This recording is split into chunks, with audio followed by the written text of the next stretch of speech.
నమస్కారం. ఈ సృష్టికి మూలమైన ఆ పరాశక్తి పాద పద్మాలకు ప్రణామం చేస్తూ ఈ దివ్య యాత్రను ప్రారంభిద్దాం.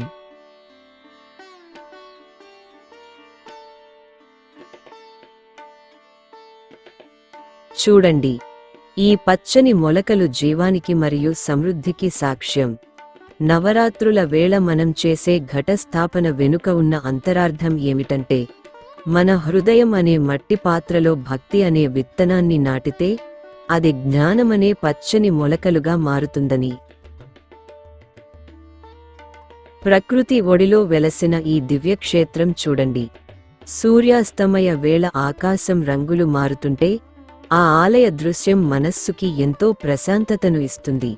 ప్రకృతిలోని ప్రతి అణువులోనూ ఆ అమ్మవారి చైతన్యం నిండి ఉంది.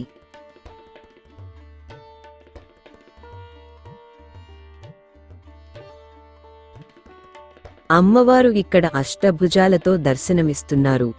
ఆమె చేతిలోని ఆయుధాలు మనలోని దుర్గుణాలను అంతం చేయడానికి సంకేతం. ఆ తల్లి అభయ హస్తం మనకు ఎల్లప్పుడూ కొండంత ధైర్యాన్ని ఇస్తుంది.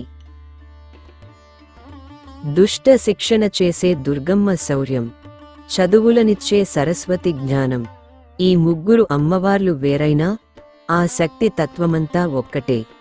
మనలోని ఆత్మవిశ్వాసాన్ని నిద్రలేపి ధర్మ మార్గంలో నడవడమే నిజమైన భక్తి.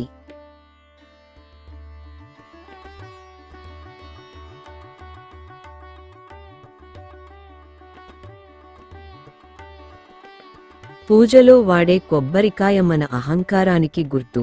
దాన్ని వదిలేసి అమ్మవారికి శరణాగతి వేడితే ఆ తల్లి మనల్ని కన్నబిడ్డల్లా కాపాడుతుంది. భక్తితో సమర్పించే ప్రతి పుష్పం ఆ దేవి చరణాల చెంతకు చేరుతుంది.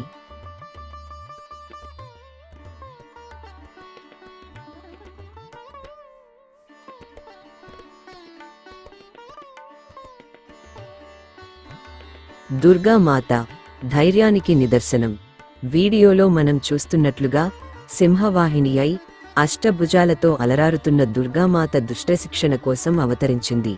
ఆమె చేతిలోని ఆయుధాలు కేవలం యుద్ధానికే కాదు, మనలో ఉన్న అరిషడ్వర్గాలను అంతం చేయడానికి సంకేతాలు. శూలం ఏకాగ్రతకు గుర్తు, చక్రం ధర్మ రక్షణకు సంకేతం. మనం నిత్యం ఎన్నో సవాళ్లను ఎదుర్కొంటుంటాం. ఆ సమయాల్లో ఓం దుం దుర్గాయై నమః అనే మంత్రం మనకు కొండంత ధైర్యాన్ని ఇస్తుంది.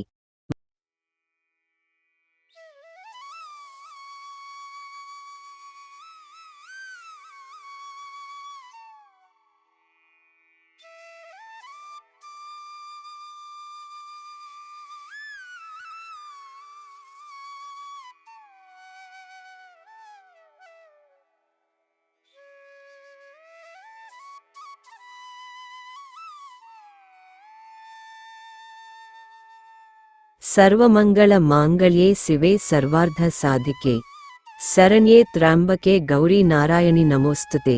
ఈ వీడియో చూసిన మీ అందరికీ ఆ త్రిమాతల ఆశీస్సులు ఎల్లవేళలా ఉండాలని కోరుకుంటూ సెలవు.